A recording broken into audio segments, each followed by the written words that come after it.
हिमांगी सखी कौन है? अर्धनारीश्वर तो देना जानते हैं।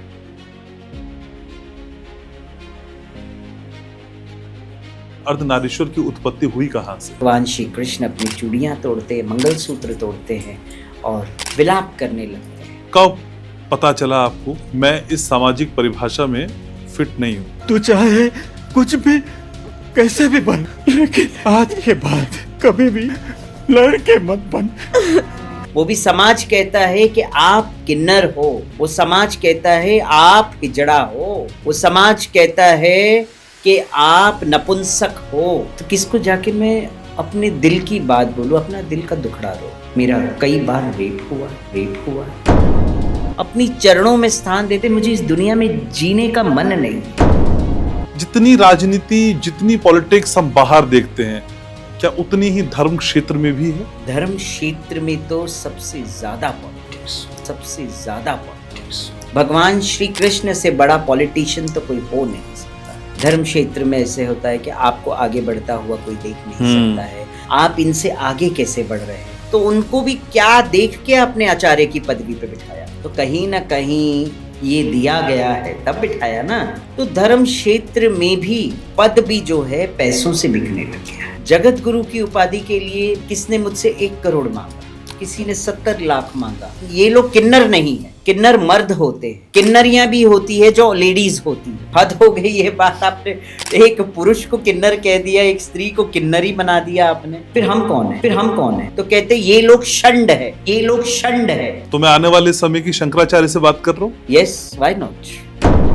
किन्नरों का धर्मांतरण, गजब कहानी। वो हिंदू किन्नर है, वो सनातन बच्चे हैं, उनको जबरन मुस्लिम बनाया जा रहा। शोषण हो रहा है हिंदू किन्नरों का। एक किन्नर है, उनकी माँ को तो विष पिला दिया गया। आपके इस पॉडकास्ट के माध्यम से यही कहूंगी कि आप भी अब धन देना बंद कर दीजिए। किन्नर समाज में धर्मांतरण सबसे ज्यादा हो रहा है। गौ हत्या किन्नर समाज के अंदर हो रहा है। ममता कुलकर्णी कहती हैं 25 साल की तपस्या उन्होंने की। बंद कमरे में किसने क्या तपस्या की, कौन देखने गया? अब मथुरा से खड़ी हूँ 2027 के इलेक्शन। आप ब्रजवासियों को कैसे कह सकते हैं कि आप यहाँ से चले जाए? प्रधानमंत्री की भी इतनी ताकत नहीं है, मुख्यमंत्री की इतनी ताकत नहीं है कि ब्रजवासियों को कह दे यहाँ से चले जाए। प्रधानमंत्री मोदी को लेके कुछ कहना चाहेंगी? मेरा आकलन है नरेंद्र मोदी का जाने का समय आ चुका है। रेड लाइट पे जो लोग खड़े हो जाते हैं, देना Here, take this. किन्नरों का वहां पे एक अलग रूप देखते हैं। हाय तू आई बच्चे का नाम पूछने वाली है? चल रख। हाँ, ये पूछेगी बच्चे का नाम मेरे। उनके गुरु उनको खड़ा करते हैं, वहां पे जाओ और पैसा कमा के लेकर आओ। हमको रोज का 500 रुपए रोज का चाहिए। बंद कमरे में जो अय्याशियां होती है वो कैसे चलेगी? आज जो मैं ये बातें बोल रही हूँ ना, आपको आज मैं बता देती, कल की डेट में, आने वाले टाइम में मुझे मारने के लिए लोग आएंगे।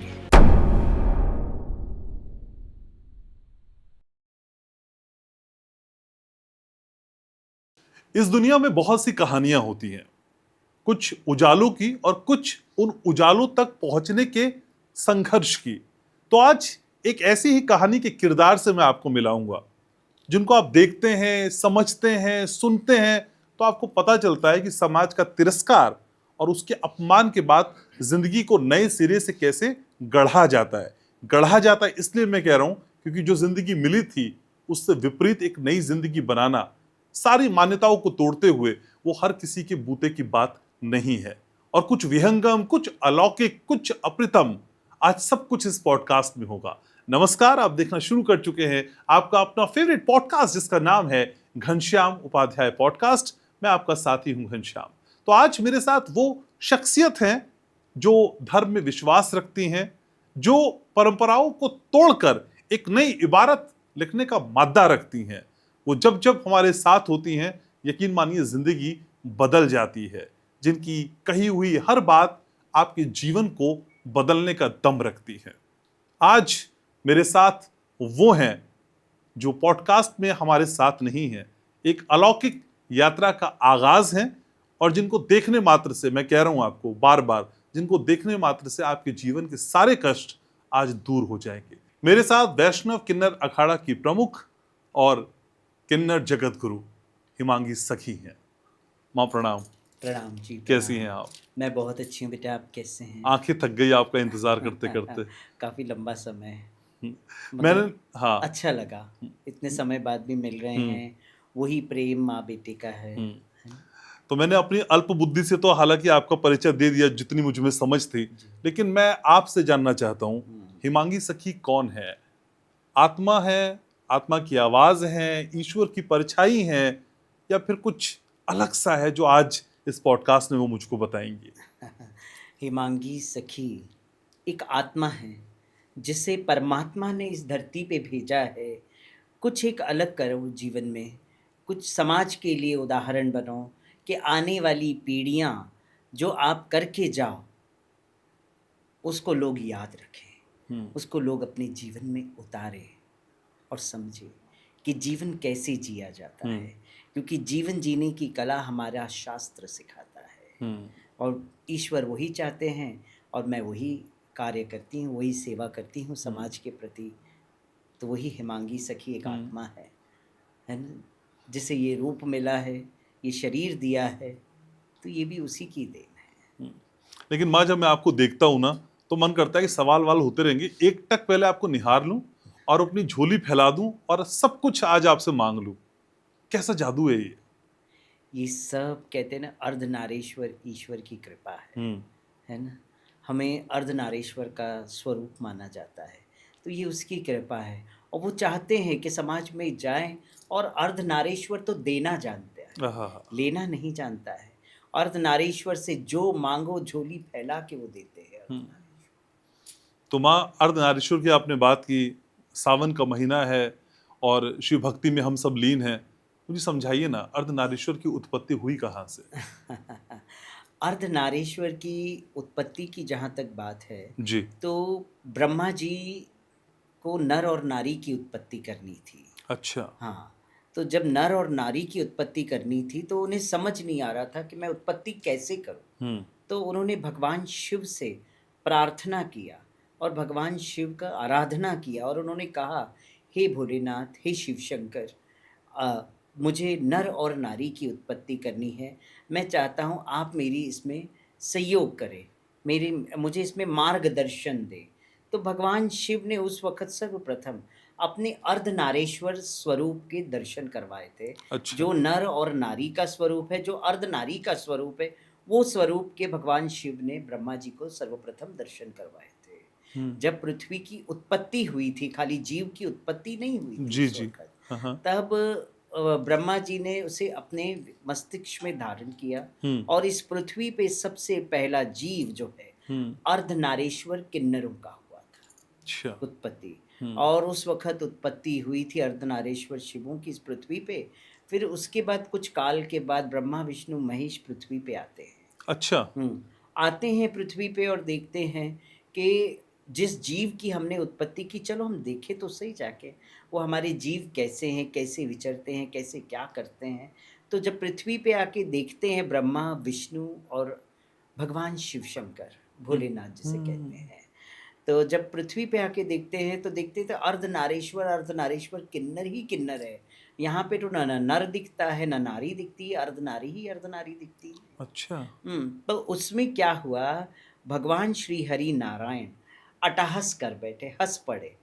तो भगवान भोलेनाथ वो थोड़े रुष्ट हो गए श्री हरि नारायण से, और उनको कहते हैं कि प्रभु, आपसे तो ये इच्छा नहीं थी जो आप मेरे ही स्वरूप पे अट्टहास कर बैठे आप।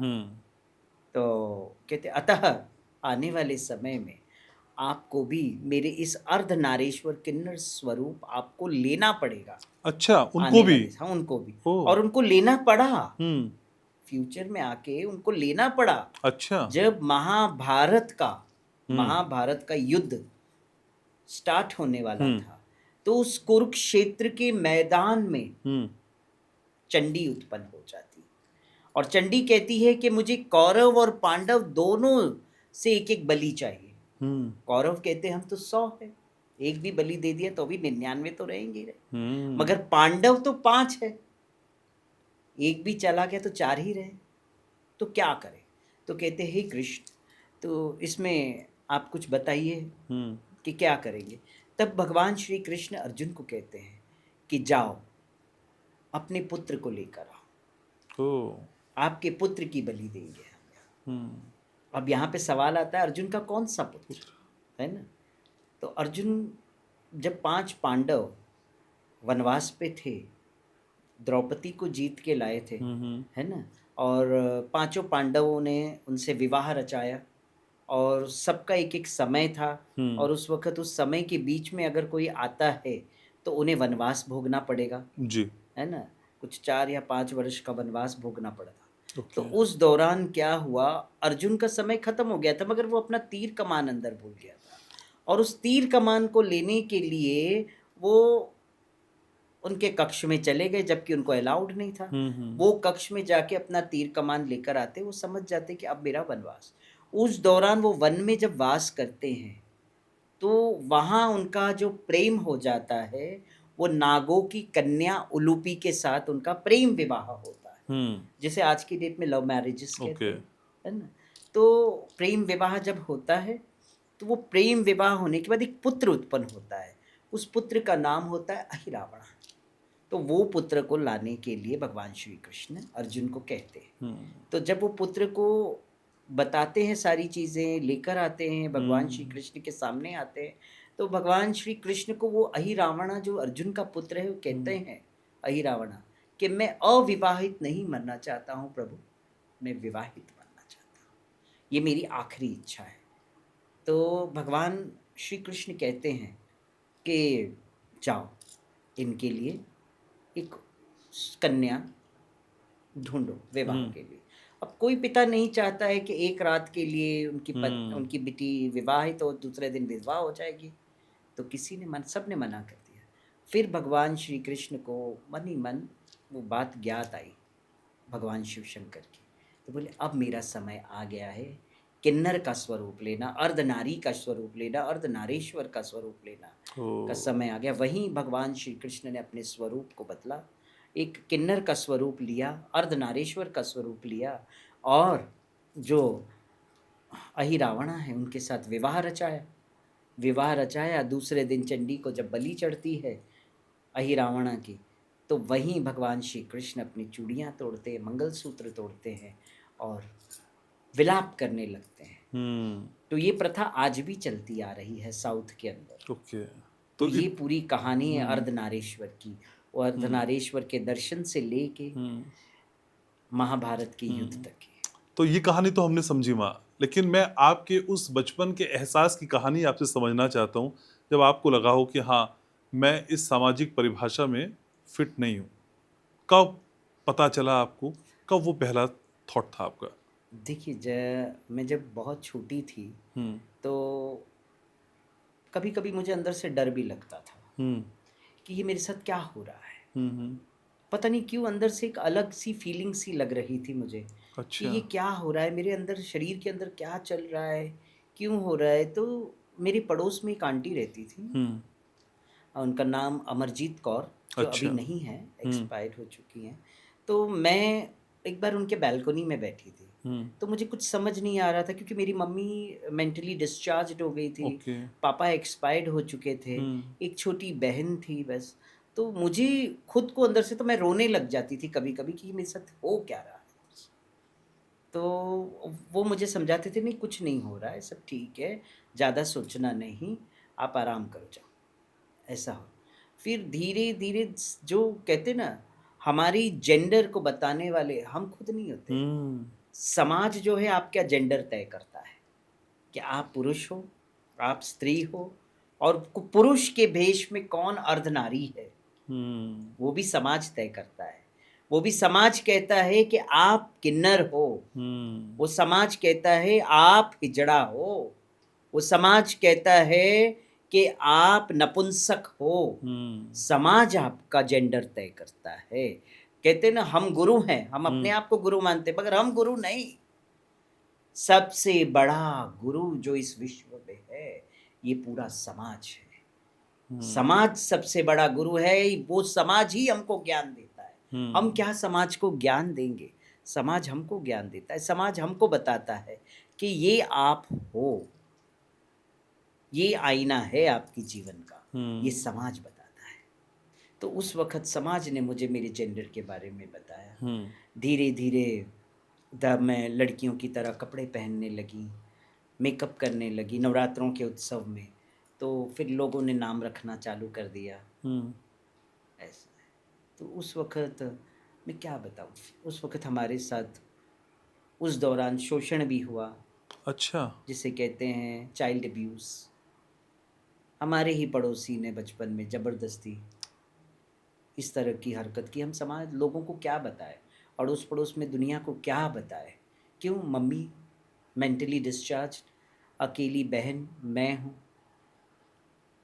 तो किसको जाके मैं अपने दिल की बात बोलूँ, अपना दिल का दुखड़ा रो कि मेरे साथ शोषण हुआ, मेरा कई बार रेप हुआ, मैं किसको बोलूँ?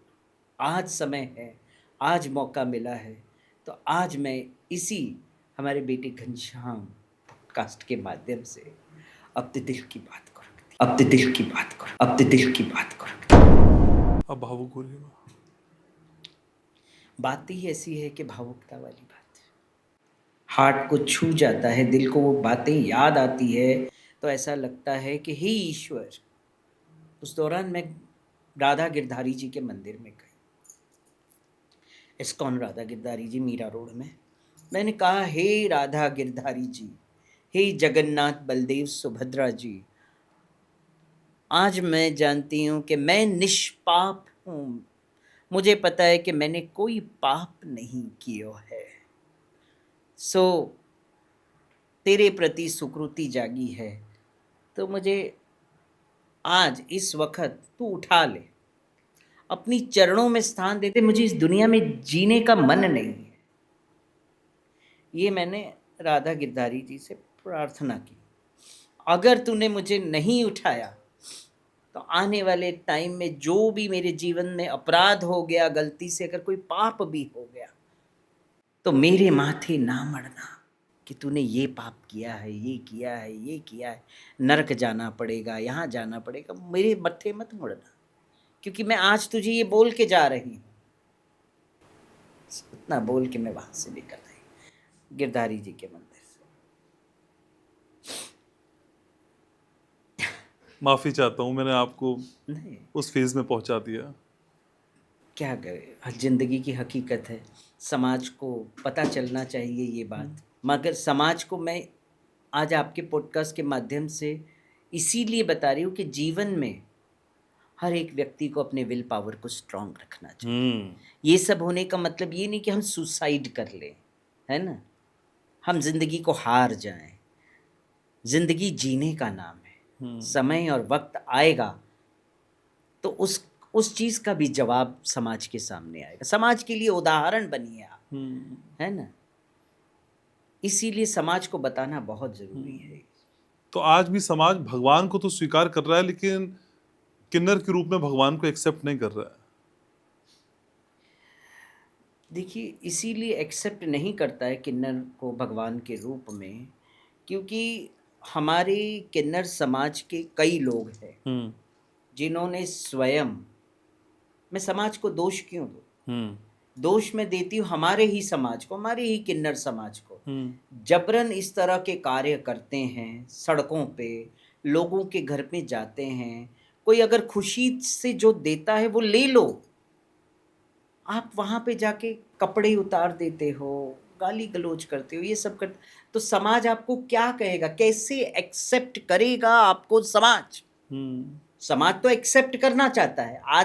आज तो समाज और एडवांस हो चुका है, आज तो और सबको एक्सेप्ट कर रहे हैं, मगर क्या आप उस योग्य बने हो एक्सेप्ट के लिए या नहीं, ये डिपेंड होता है आपके। सही बात है। तो माँ, जब आप पहली बार महामंडलेश्वर बनी, जी जी, तब मन का पहला ख्याल क्या था, भीतर क्या था, शांति थी या फिर लगा अभी तो ये एक नया संघर्ष सामने आ गया है, एक नए संघर्ष को नए रूप से लाना है? क्या था वो पहला एहसास? जब मैं पहली बार महामंडलेश्वर का मुझे पद दिया गया 2019 के प्रयागराज के अर्ध कुंभ में मुझे दिया गया था, मैंने वहाँ पे कथा की थी। तो वहाँ पे पशुपति पीठ के गौरी शंकर महाराज हैं, जी। उन्होंने मुझे महामंडलेश्वर का पद दिया था।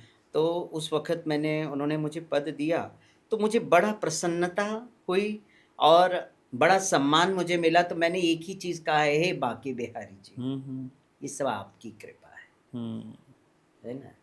आपकी कृपा की वजह से ये सब मुझे प्राप्त हुआ है। प्रसाद रूपी महामंडलेश्वर का पद मुझे मिला है। तो आगे जाके इस महामंडलेश्वर के पद की गरिमा रखनी है और समाज के लिए उदाहरण बनना है। तो जब मुझे पहली बार महामंडलेश्वर का पद मिला, तो मैं ब्रजभूमि वृंदावन गई अच्छा। और बिहारी जी के दर पे गई।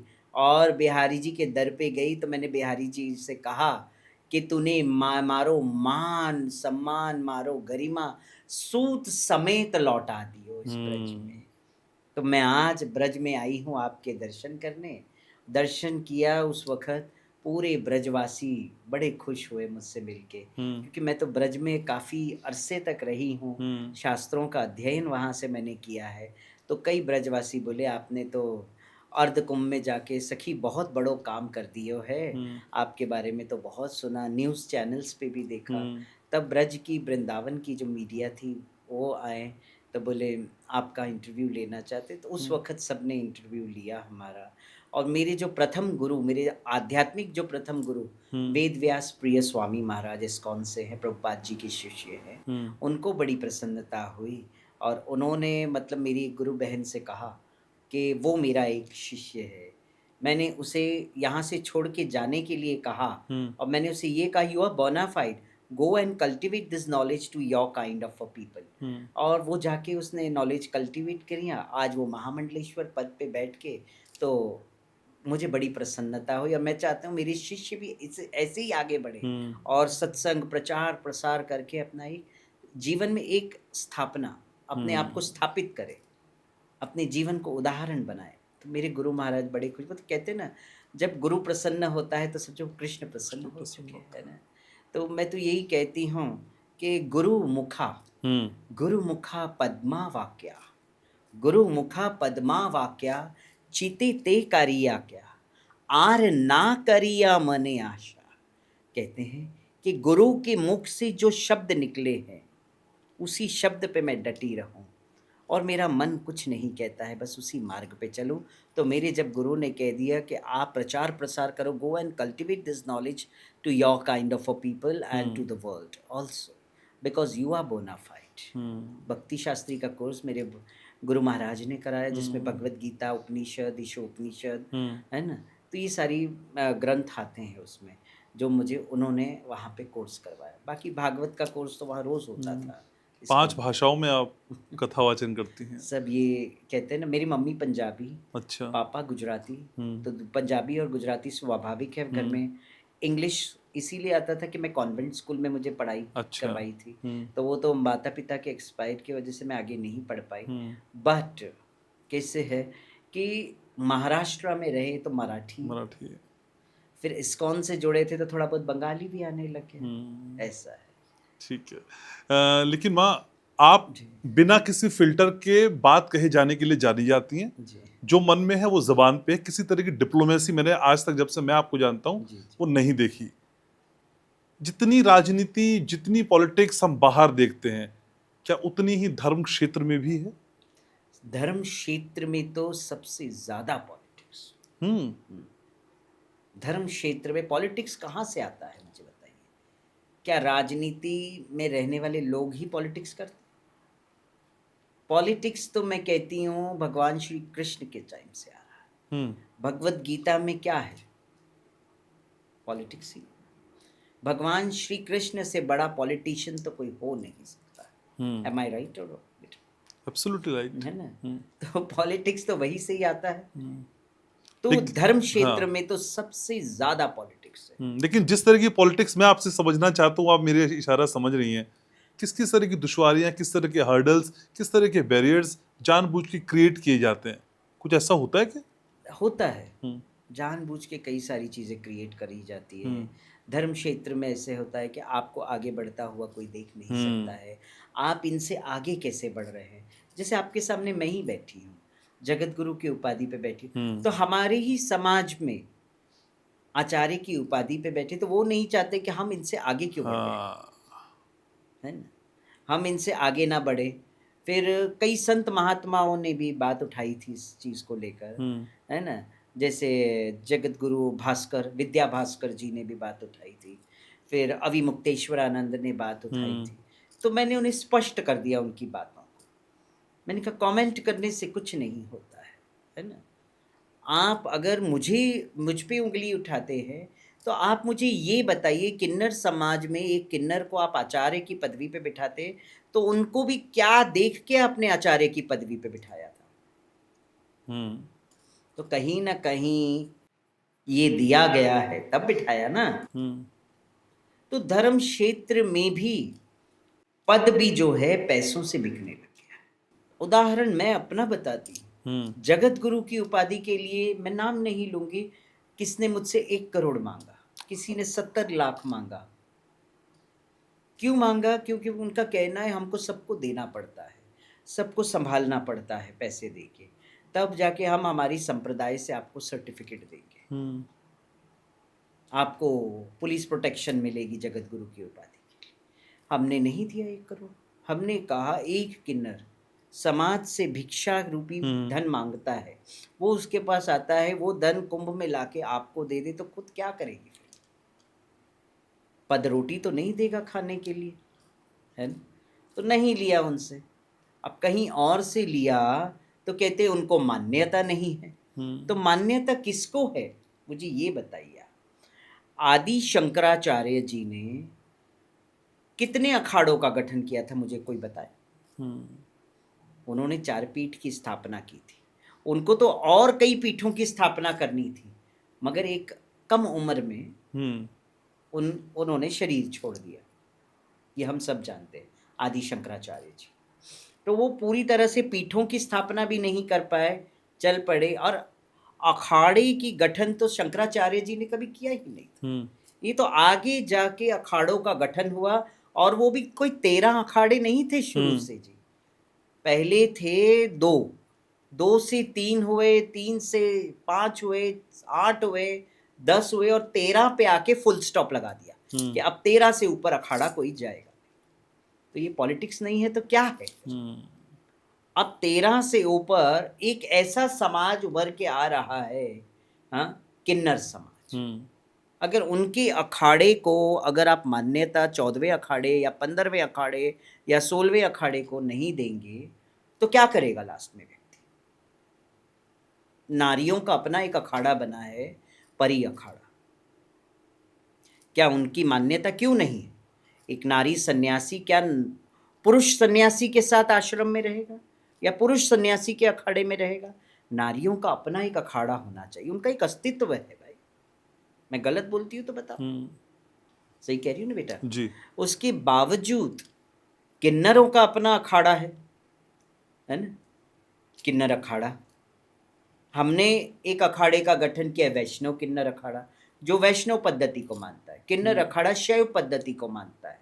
तो मैं कहती हूँ कोई गलत नहीं, मगर मान्यता आप कहते हो नहीं सिर्फ 13। क्यों सिर्फ 13? 14वां 15वां 16वां क्यों नहीं हो सकता?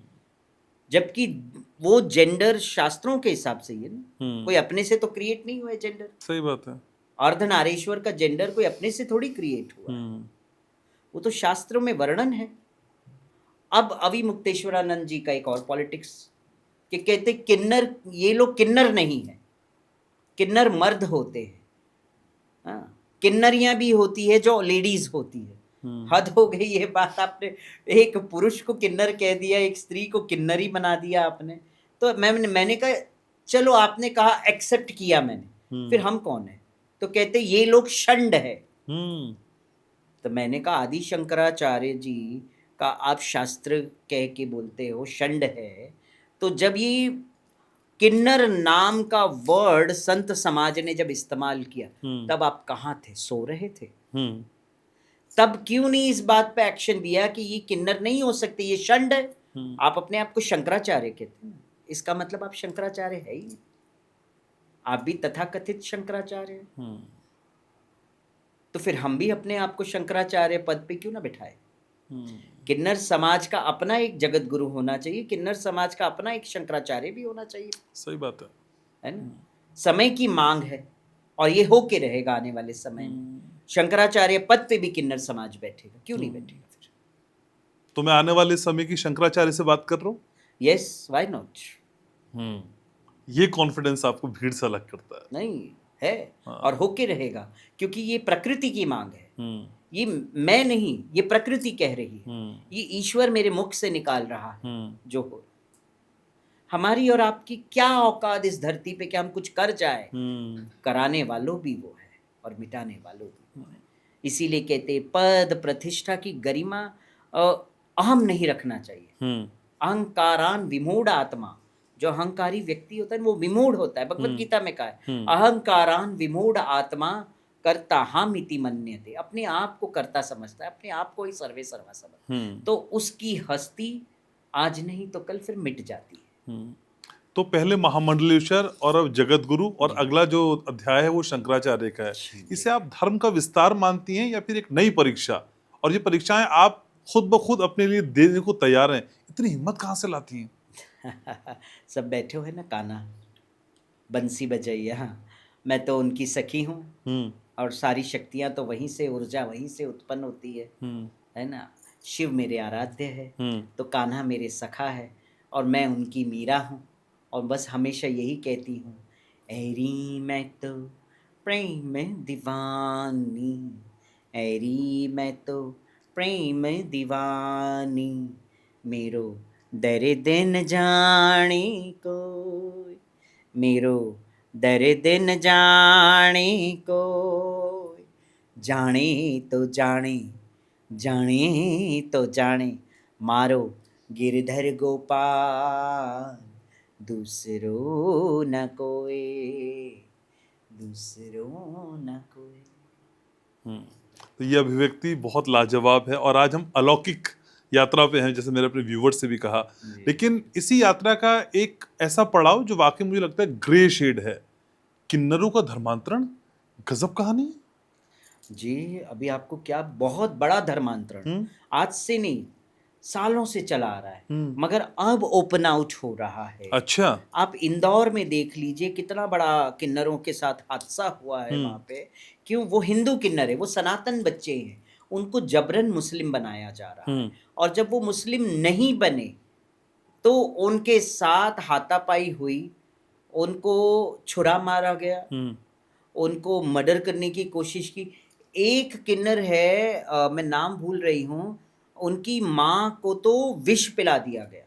अच्छा। इंदौर में आज की डेट में, वो इंदौर में कोर्ट में भी केस चल रहा है उसका, और कई मीडिया ने वो इंदौर के किन्नरों के बारे में बताया भी।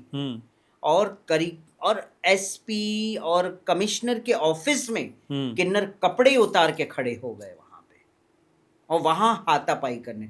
तो मतलब इस हद तक ये समाज गुजर सकता है। किन्नर को किन्नर का ही दर्द नहीं है। किन्नर अपने प्रभुत्व को स्थापित करने के लिए, अपने आप को बॉस बनाने के लिए किसी भी हद तक गुजर सकते हैं, चाहे वो सनातन धर्म के साथ जुड़े किन्नर भी क्यों ना। ये हमें देखने मिलता है। तो मैं ये कहती हूँ, आप समाज को क्या दर्शाना चाहते हो? तो इसीलिए मैं समाज को आज आपके इस पॉडकास्ट के माध्यम से यही कहूंगी कि आप भी अब धन देना बंद कर दीजिए, बंद कर दीजिए धन देना, क्योंकि आपके धन का गलत उपयोग हो रहा है, शोषण हो रहा है हिंदू किन्नरों का। अगर उन मुस्लिम किन्नरों के हिसाब से चले, आपने उस मजहब को अपनाया, तो आप जाके गली में और ट्रेन में जाके आप मांग सकते, अपनी रोजी रोटी चला सकते। और उनके हिसाब से आप नहीं चले तो आपका हुक्का पानी बंद, डायरेक्ट हुक्का पानी बंद कर देते। अच्छा। तो मैं कहती हूँ, आप कौन होते हैं किसी का हुक्का पानी बंद करने?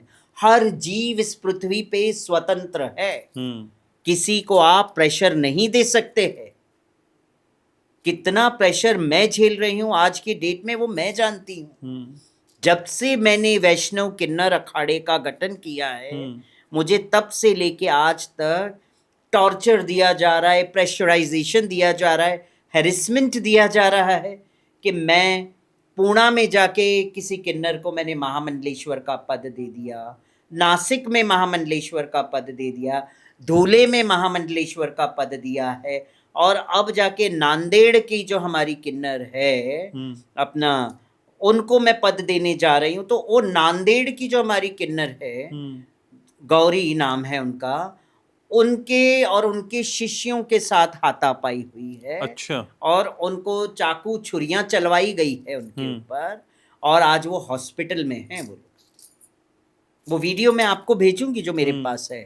मतलब इतना अतिक्रमण, इतना प्रेशर किसी को और मुझे खुद किन्नर समाज, जो हमारे 7 घराने होते, एक घराने से मैं बिलोंग करती हूँ जो है मुंबई का डोंगरी घराना, उस घराने से मैं बिलोंग करती हूँ। उस घराने के मेरे गुरु भाई, मेरे गुरु मुझ पे प्रेशर दे रहे कि आप किन्नर अखाड़ा जो है वो ही महामंडलेश्वर बनाएगा, आप हमसे पूछ के किया करो। तो मैंने कहा आप कौन होते हो जो मैं आपसे पूछ के करूं? मैं सनातन धर्म का बच्चा हूं, मैं तो बाद में आपके साथ जुड़ा हूं, पहले तो मेरे लिए सनातन धर्म है ना। और हमने जब हिजड़ा समाज का त्याग किया तब जाके तो हम महामंडलेश्वर के पद पे आते। क्यों? हमने सनातन धर्म को ग्रहण किया है, तो हमारा वो मजहब चला गया जिसके साथ हम जुड़े थे, हम हमारे असली कम्युनिटी में आ गए, सनातन धर्म में आ गए। तो हम क्यों आए सनातन धर्म में? क्यों हम महामंडलेश्वर बना रहे हैं? तो उसमें भी घराने की जो मालिक है, कहना उनका दूसरे लोगों से कहना है कि अगर तुम अखाड़े से जुड़ोगे तो हमको इतना सोना देंगे, इतना पैसा देंगे, तो नहीं तो नहीं जुड़ने का। अच्छा। और हम पे प्रेशराइजेशन इतना आता है कि पूछो मत।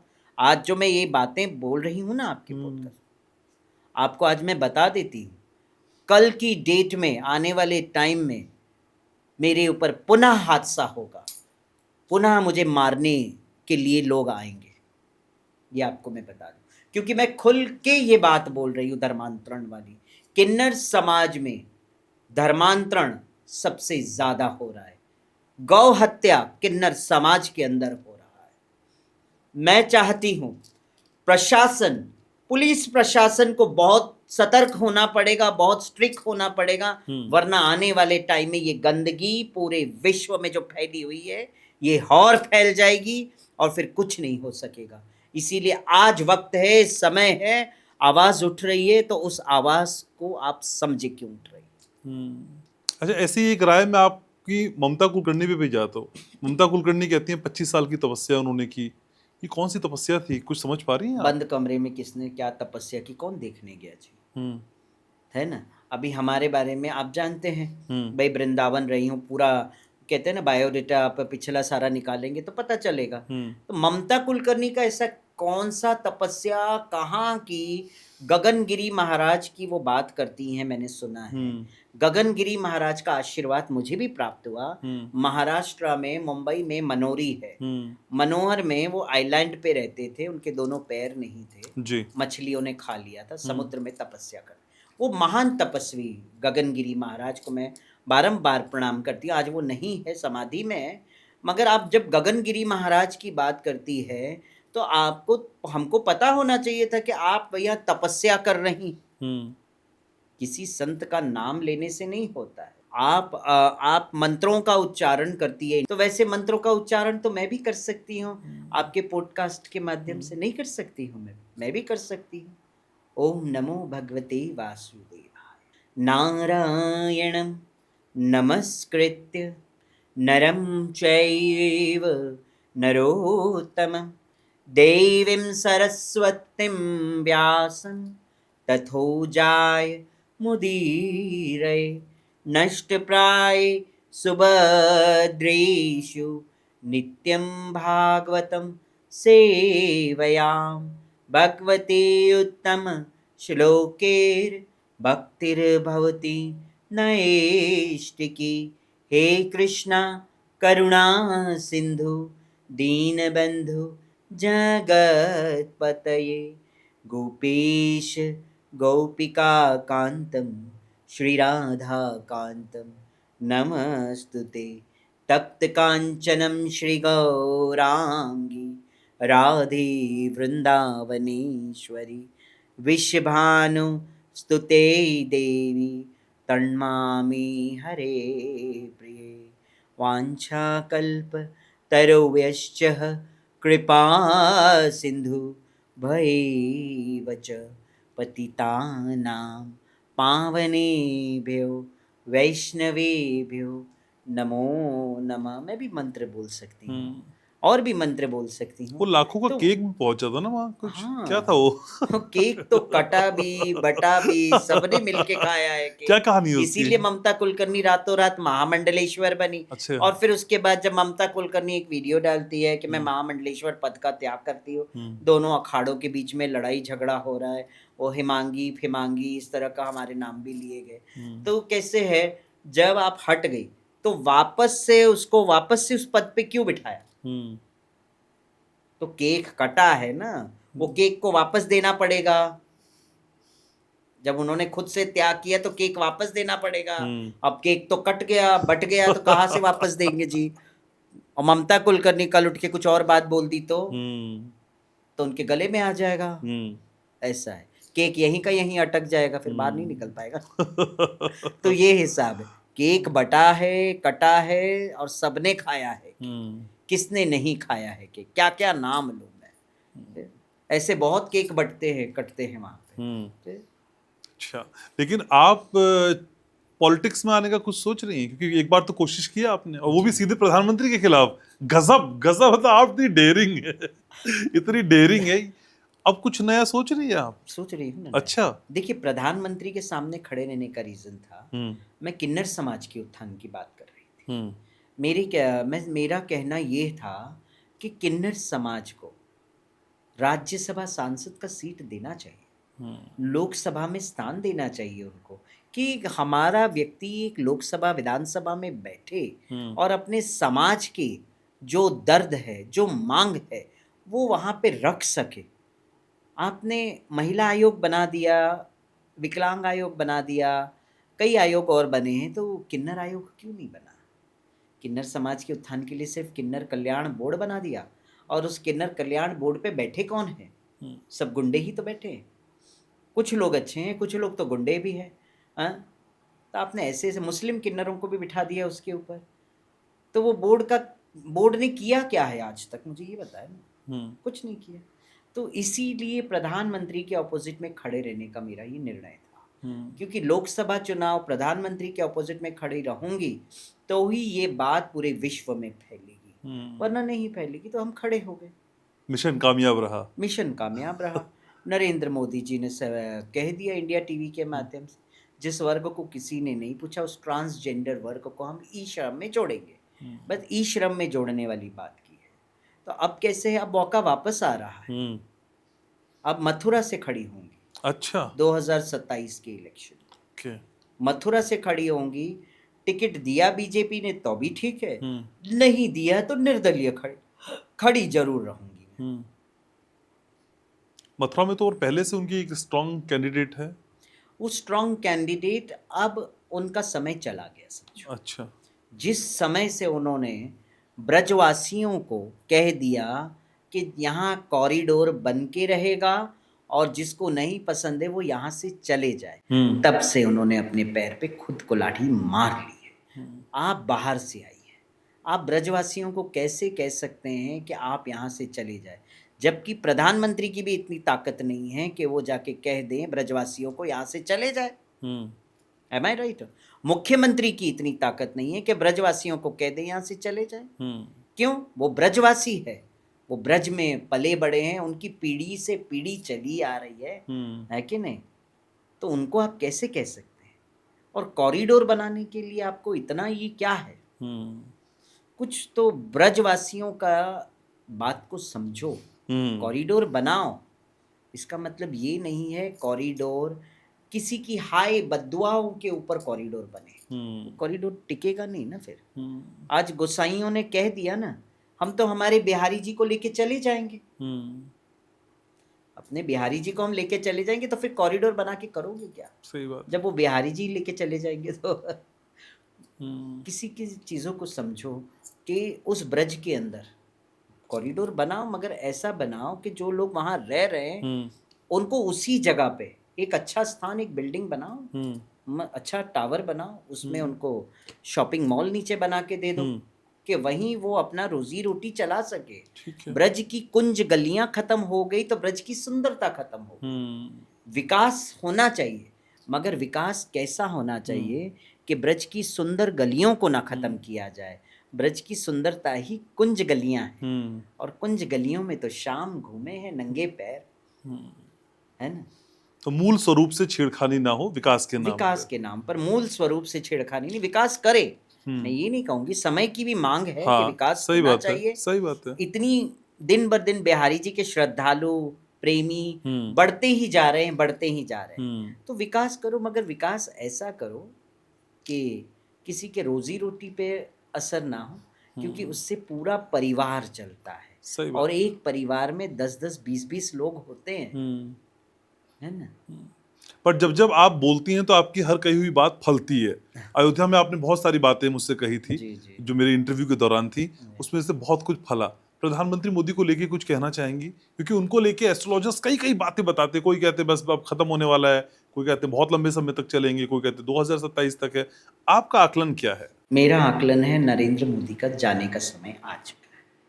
बहुत जल्द सुनने मिलेगा आदरणीय प्रधानमंत्री नरेंद्र मोदी जी अब संन्यास ले लेंगे, अब उनका जाने का समय आ गया। फिर बहुत जल्द सुनने फिर मिलेगा। अगला चेहरा कौन होगा जो आपकी विद्या के हिसाब से आपको समझ आता है? अगला चेहरा तो मैं अभी नहीं कुछ कहूँगी उसके बारे में, मगर कोई ना कोई तो होगा अगला चेहरा उसका। योगी जी का नाम चर्चाओं में रहता है।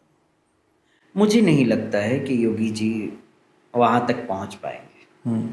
चर्चा तो चल रहा है, मैंने भी सुना है, मगर कोई और बैठे। अच्छा। पॉलिटिक्स है। योगी जी को कहाँ वहाँ प्रधानमंत्री पद पे बिठा देंगे, मुख्यमंत्री को? उनके साथ गृह मंत्री भी तो बैठे हैं, जेपी नड्डा भी बैठे हैं, और भी कई लोग लाइन में बैठे हैं। पहुँचने देंगे उनको वहाँ तक? ठीक है। Not possible. हम पॉडकास्ट के आखिरी पड़ाव में, लेकिन कुछ कुछ बातें मेरे मन में और हैं जो पूछने थोड़ा समय मैं आपको और लूंगा। जी जी जी। आप जब आती हैं तो कुछ रेमेडीज भी बताती हैं, कुछ चमत्कारी बातें भी बताती हैं, और आपका आना ही अपने आप में बहुत शुभ है। कई लोगों को जब पता चला आप आ रही हैं तो कहा भी पूछ लीजिएगा, हमारे बच्चे को नज़र बहुत लगती है, नज़र कैसे उतारें, क्योंकि बुरी नज़र से बचना एक बड़ा टास्क हो गया। आप बता देंगी तो सब खत्म हो जाएगा आज से। देखिए, बुरी नज़र जब लगती है ना, तो मैं एक छोटी सी रेमेडी बताऊंगी, जी। बहुत सिंपल रेमेडी जो हर एक के घर में होता है ना। एक नमक, उसमें राई रख लीजिए, बंद मुट्ठी कर दीजिए, और बंद मुट्ठी ऐसे 7 बार सर के ऊपर से उतारिए, और उसको फ्लैश आउट कर दीजिए बाथरूम में जाके। ये बहुत सिंपल रेमेडी, बहुत अच्छी रेमेडी, इससे नज़र उतर जाती। और दूसरा, हफ्ते में 3 बार जब आप पानी को गर्म करते हैं ना स्नान के लिए, तो उसमें नमक डालिए 3 मुट्ठी। 3 मुट्ठी नमक डाल के उस पानी से स्नान करिए सर से, हफ्ते में 3 दिन। जो नेगेटिविटी आपके इर्द गिर्द होगी ना, वो नेगेटिविटी खत्म हो जाएगी। और आपके घर में अगर लगता है कि नेगेटिविटी है, तो उस पानी को, उससे गर्म नहीं करते हैं, वो सिंपल पानी के अंदर 3 मुट्ठी नमक और डाल दीजिए। 3 मुट्ठी नमक डाल के काम वाली से कहिए पूरा ये नमक के पानी का पोछा घर में करें, हफ्ते में 3 दिन। घर की सारी नेगेटिविटी खत्म हो जाएगी, पॉजिटिव वाइब्रेशंस लगेगा। बहुत शानदार। लेकिन माँ, सबको ना पैसा भी बहुत चाहिए, बिना पैसे के कुछ काम चल नहीं रहा। बताइए ना, पैसा झमाझम मेरे व्यूवर्स के घर बरसने लगे, मेरे यहाँ भी बरस जाए। देखिए, पैसे का मैं तो यही कहूँगी कि हमें अपना सात्विक जीवन जीना चाहिए। लक्ष्मी भी 2 तरह की होती है। एक लक्ष्मी होती है जो सात्विक होती है, एक लक्ष्मी होती है जिसे कहते हैं अहलक्ष्मी। अहलक्ष्मी भी धन देती है ना, मगर वो धन जो है वो गलत जगह पे जाता है। अहलक्ष्मी जो धन देती है, वो धन डॉक्टर के पास जाता है, वो धन मांस की दुकान पे जाता है, वो धन मदिरा की दुकान पे जाता है। जो प्रैक्टिकल, जो सही सत्य बात है। और जो लक्ष्मी जी, जो स्वयं लक्ष्मी जब बरसाती है, वो लक्ष्मी सही लोगों के पास जाती है। वो लक्ष्मी धन, धर्म, कर्म का कार्य होता है उस लक्ष्मी से। वो लक्ष्मी दूसरे को सुख प्रदान करती है और खुद को भी सुख प्रदान करती है और निरोगी रखती तो वही वाली लक्ष्मी चाहिए, कैसे आएगी? है। बस महालक्ष्मी के नाम का जाप करें, है ना, उनके नाम का जाप करके शुक्रवार व्रत रखें, सब मनोकामना पूर्ण होगी। और घर साफ सुथरा होना चाहिए। अच्छा। शांत वातावरण घर का होना चाहिए।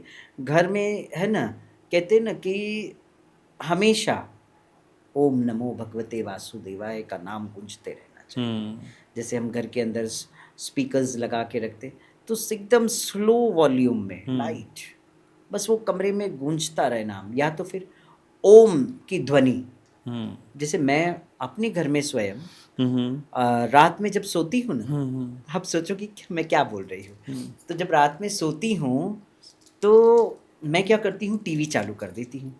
टीवी चालू करके ओम की ध्वनि और एकदम हाई वॉल्यूम पे। अच्छा। अब कोई सोचे कि सोने के टाइम पे कौन हाई वॉल्यूम लगता है, हाई वॉल्यूम रख के मैं सिर्फ ओम ओम,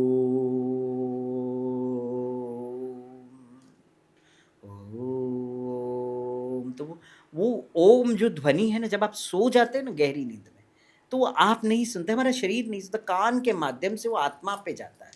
वो आत्मा के ऊपर असर पड़ता है, वो आत्मा सुनती है ओम की ध्वनि। क्योंकि रात में तो हम गहरी नींद में सो जाते हैं, हमको खुद ही नहीं पता, क्योंकि रात में तो ऐसा लगता है कि हम मर चुके हैं। रोज रात में तो हम मर ही जाते हैं। ठीक बात हमको है। शरीर को पता है कि हमारे शरीर के साथ कौन क्या करने वाला है, सही क्या बात नहीं है। करने वाला है। आत्मा भ्रमण करती है रात में निकल के, हमको नहीं पता होता है। हम सपनों की दुनिया में जाते, बोले हमने ये सपना देखा, वो सपना नहीं होता है, वो हकीकत होता है। आत्मा उस दुनिया से घूम के पुनः वापस अपने शरीर में प्रवेश करती है। ऐसा था।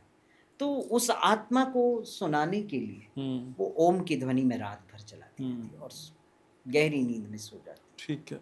तो नींद भी बड़ी अच्छी आती है, पूरे घर का ऑरा भी सात्विक हो जाता है और घर के अंदर कोई बाहर की ऐसी चीजें अंदर नहीं आती है। ठीक है। 2 सवाल और। जी। आज भी इतनी सारी बातें होने के बावजूद आपको लगता है कि समाज में अपनी सेक्सुअल आइडेंटिटी को लेके लोग बड़ा डिस्कम्फर्ट में होते हैं और इतनी हिम्मत नहीं आती किसी को बताने की, पर्दे में बहुत सारी बातें छुपी रहती है। क्या वो कंफर्ट जोन अभी भी नहीं मिल पा रहा है लोगों को अपने सेक्सुअली ओरिएंटेशन को लेके? हाँ, ये बात आपने सही कहा और सवाल भी बहुत अच्छा आपने पूछा है कि आज भी लोग कंफर्ट नहीं हो पाते अपने आप को बताने के लिए कि मेरा क्या हूँ मैं? जेंडर ये है, मेरा सेक्स ये है, ये बताने में आज भी लोगों में मतलब शर्म आती है। बट मैं खुल के कहती हूँ, मैं किन्नर हूँ, मेरी ये आइडेंटिटी है। कभी कभी कुछ लोग कहते हैं कि हम तो आपको माँ कहते हैं और आप ये मत बोलिए कि आप किन्नर है। मैं बोले जो हकीकत है वो बोलने में शर्म किस बात का है, तो है, हम नारी तो नहीं है ना। और माँ किसी जेंडर का अधीन नहीं है। हाँ, माँ तो एक भाव है। भाव। हाँ। तो वही चीज़ तो मैं कभी नहीं, मैं बड़ा खुल के बोलती हूँ कि मैं किन्नर हूँ तो हूँ, मेरा जेंडर ये है तो है। हाँ। लेकिन माँ हम वो भी देखते हैं कि रेड लाइट पे जो लोग खड़े हो जाते हैं, किन्नरों का वहाँ पे एक अलग रूप देखते हैं और जो सेक्सुअली चीज़ें वहाँ पे सामने आती है, ये एक अलग तरीके की पटकथा है। जी, मैं आपको बताऊं, कोई उनके दिल को पूछे कि वो क्यों वहाँ खड़े हैं। उनको भी खड़ा रहना मजबूरी से पड़ता है।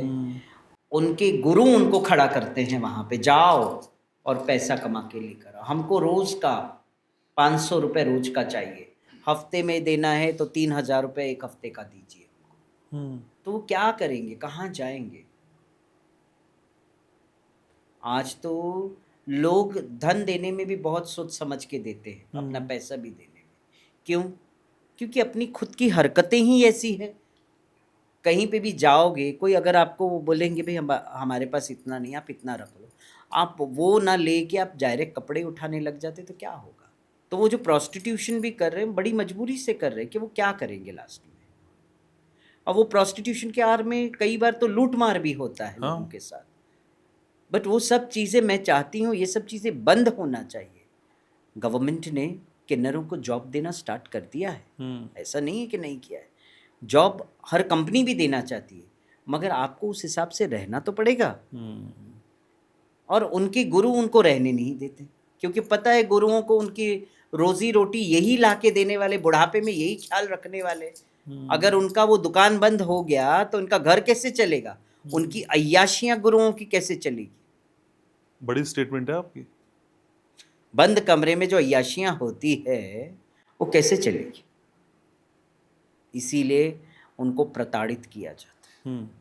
डंडा रखते हैं गुरु बड़े, अच्छा। लैम मारते हैं अंदर, घर के अंदर नहीं करेंगे तो बेचारे डर के मारे, ना उनके पास रहने के लिए छत है, ना खाने के लिए रोटी है, हिजड़ा जीवन है उनका, किन्नर जीवन है उनका।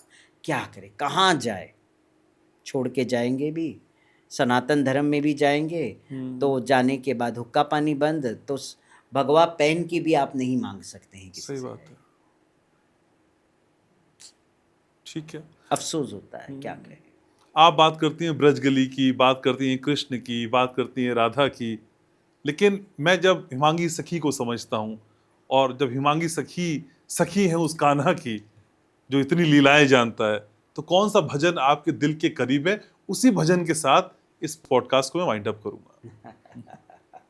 मैं लालची हूं ना, थोड़ा थोड़ा करके सब कुछ बेटा पूछ है लिया। ना, हाँ माँ बेटा, से तो दिल से कह के जिद करके जिद लूंगा। हाँ अब मुझे है ना एक भजन याद आता है जो आजकल प्रेमानंद महाराज बहुत अच्छे से जी। सुनाते हैं।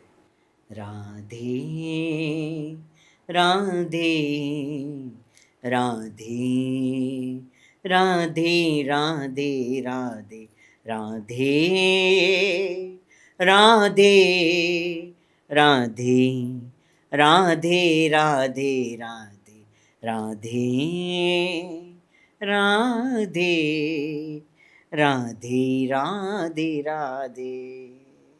कृष्णाय वासुदेवाय देवकी नंदनाय च नंदगोपकुमाराय गोविंदाय नमो नमः। हरे कृष्णा